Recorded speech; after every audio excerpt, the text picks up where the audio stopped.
the floor, and she tells him to pick it up. But her eyes are fixed to James's jaw, and she thinks about how strange it is that one small thing like a jaw or a look or a brush of a hand can become so much larger than it actually is, so large that it closes itself around you and squeezes until it is hard to find air. It is November, and she can hear the wind moving over the walls of the house, stroking the windows, trying to coax its way past the curtains to blow the flowers from the napkins and plates, to muss the perfect leaves of the plastic plants that hang side by side above the sink. The house is filled with knickknacks, china angels, statues of saints, small glass animals with beady eyes, and each of them has to be dusted and the surface beneath polished with lemon oil, and then each has to be set back down precisely as it was before, the beady eyes staring in the same direction, the dust settling about it in the same design. The copper duck and goose jello molds have hung for so long above the stove that the paint behind them has kept its color, and when Ellen takes them down for polishing, a perfect bright shape of a duck or goose remains. A place for everything, everything in its place. The house is as rigid, as precise as a church, and there was nothing to disturb its ways until 3 months ago when Ellen and James and the children moved in because they had no place and nowhere else to go. James had been laid off just as the lilacs in the yard of their rented house bloomed, open-eyed and fragrant, trusting the Illinois winter had passed. The next day an ice storm trapped the world in crystal.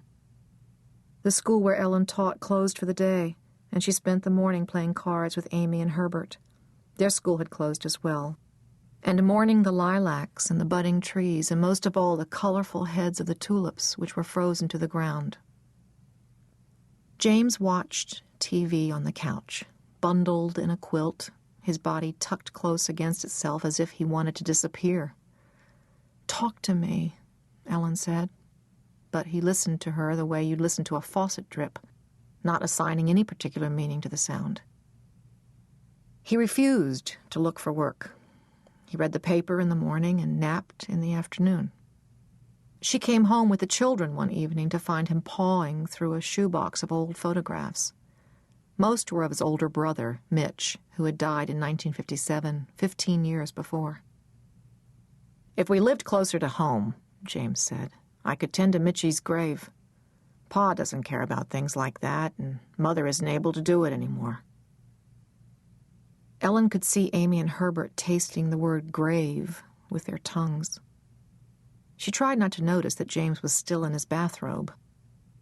Bits of egg were caught on one sleeve, dandruff lightened his eyebrows. "This is our home," she began, but James shook his head as if he were clearing away a brief spell of dizziness, shaking free of an unpleasant thought. Yet he had been the one to choose the house just before Amy was born. A bungalow with 2 bedrooms, a porch, and a sunny modern kitchen. The first night after they moved in, a thunderstorm startled them out of their sleep, and it was James who raced through the rooms, closing windows, already protective of the woodwork, the carpet, the neatly painted walls that cradled the beginning of their lives together. Since then, they had brought 2 children into this house, penciling lines on the kitchen wall to mark each year of their growth. James had repapered the bathroom. Ellen had sewn curtains for the living room windows.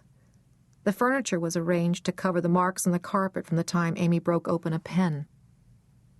The ivy hanging in the kitchen window had woven itself into the blinds.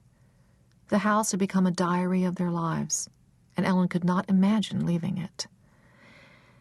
But they couldn't live on her salary alone, and when the bulk of their savings was gone, it was the excuse that James was looking for.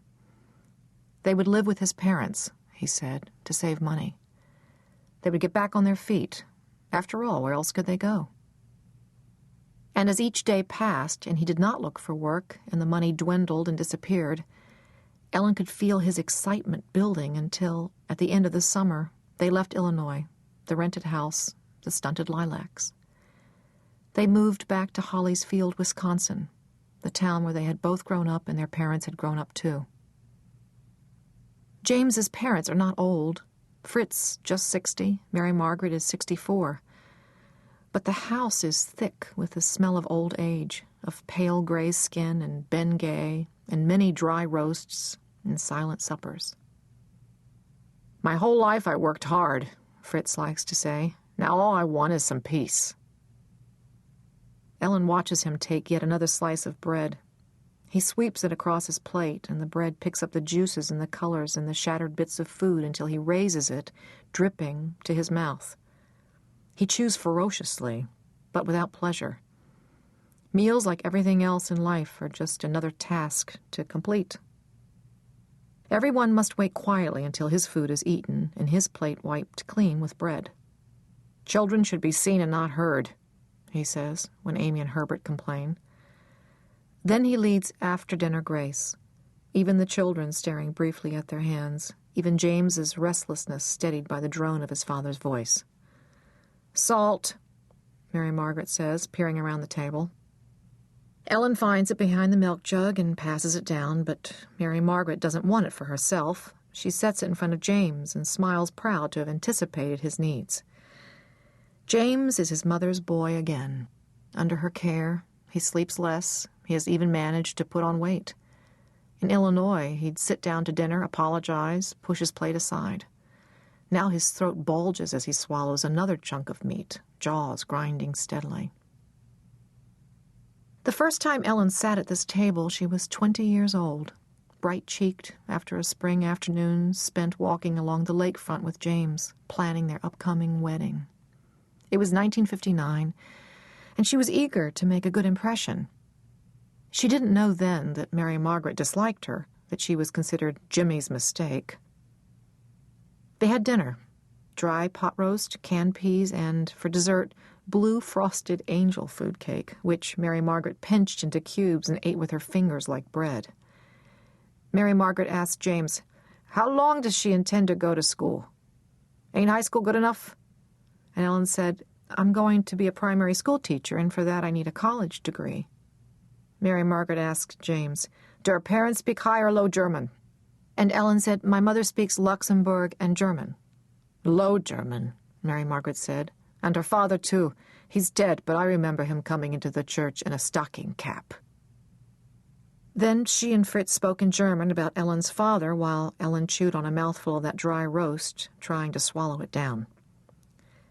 13 years later, the roast has not changed, but now Mary Margaret won't tolerate guests, family or otherwise. Even Ellen's mother and sisters may not visit because of Mary Margaret's poor nerves. And now Mary Margaret dresses only in pink. Pink stretch pants and pink polyester blouses, pink hose, pink shoes.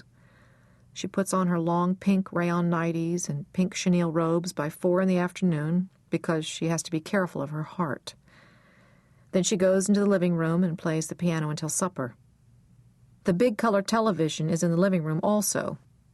Fritz turns the TV volume louder and she strikes the piano keys harder, pounding out hymns and singing along in a cracked, dry voice until Fritz says, "What's that? Did somebody bring in a cat?" Then he shakes with a sort of laughter that is angry, bitter, taunting, not amused. "A cat would have made me a better wife." Their arguments fill the house like an odor, clinging to the sofa and seeping between the bed sheets, lingering in Ellen's hair.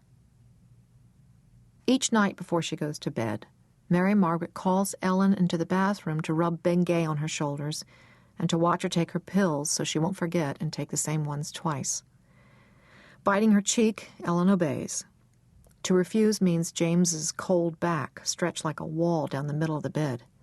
She's old. She's unwell. You couldn't do her that one favor? The bathroom is also pink. The shelves are lined with powders, oils, creams, perfumes. Some of the bottles are so old, Ellen wonders if they're valuable. Certainly they are beautiful. Many are in the shape of the Virgin, but there are also birds and buildings and flowers, and high up on the top shelf is an empty bottle shaped like a ballerina, dressed in a full-skirted pink gauze dress. Beside it stands a tiny upright piano, still filled with perfume, which Amy particularly loves.